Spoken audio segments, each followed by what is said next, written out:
ni wa Tanzania au si wa Tanzania?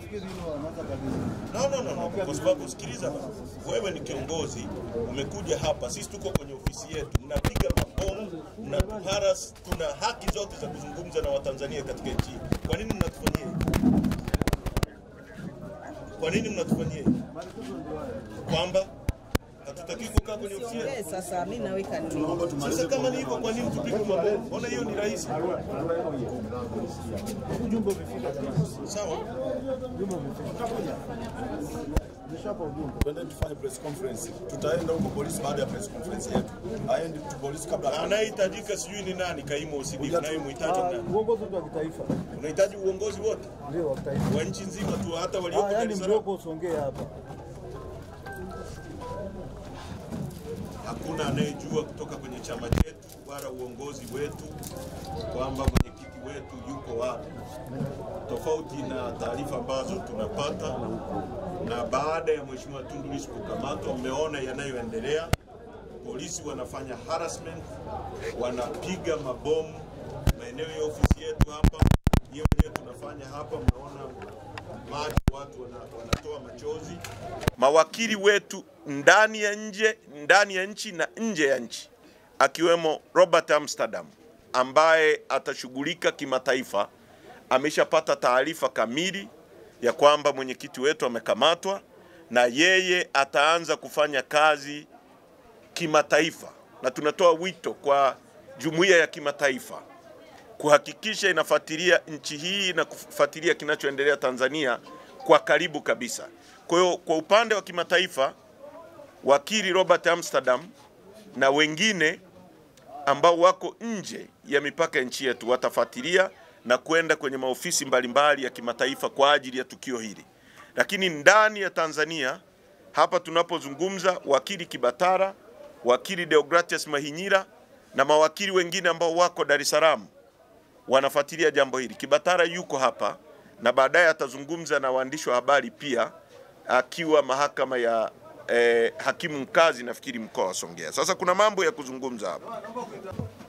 Kitendo cha kumshikilia mwenyekiti wetu na viongozi wengine ni kitendo cha kuraniwa kwa nguvu zote. Mwenyekiti na viongozi wa Chadema tumejikita kwenye kuelimisha umma, wananchi, umuhimu wao kuchukua hatua kuzuia kinachoendelea kutokea, kusiginwa kwa haki za binadamu na kupokwa mamlaka yao ya kufanya uchaguzi katika nchi hii na kuchagua viongozi wanaowahitaji. Kwa sisi hilo tumelichukua na tutalifanyia kazi, hata kama mwenyekiti hayupo, hata kama wakitaka kutukamata wote.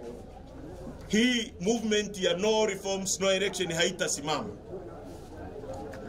Kushikiliwa kwa mwenyekiti kwa Lissu ilikuwa ni matumizi makubwa sana, kwa sababu Lissu ni kiongozi ambaye angeweza kuitwa na akajipresent yeye mwenyewe polisi kwa muda ambao wangekubaliana, lakini kwenda kumkamata kwa kupiga mabomu na kutumia excessive power kwa mtu mmoja ambaye pia tunajua hali yake alionayo, ilikuwa ni kitendo cha kulenga kumdhuru zaidi, kwa sababu tunajua Lissu alipigwa risasi mwaka 2017 na hali yake ya afya wote tunaijua. Kwa nini tumie nguvu kubwa kama ile kumwarrest mtu ambaye tayari ana matatizo ambayo yamesababishiwa na kupigwa risasi?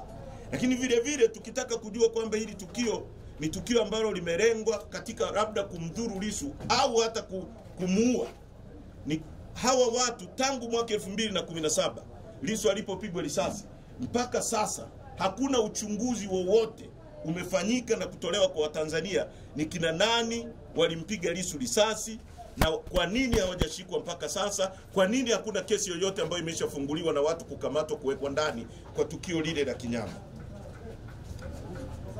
Chadema inaongoza kampeni ya kupinga vita ubadhirifu wa fedha za umma kama ilivyozungumza ripoti ya CAG, na hiyo iko kwenye ibara ya 27(2).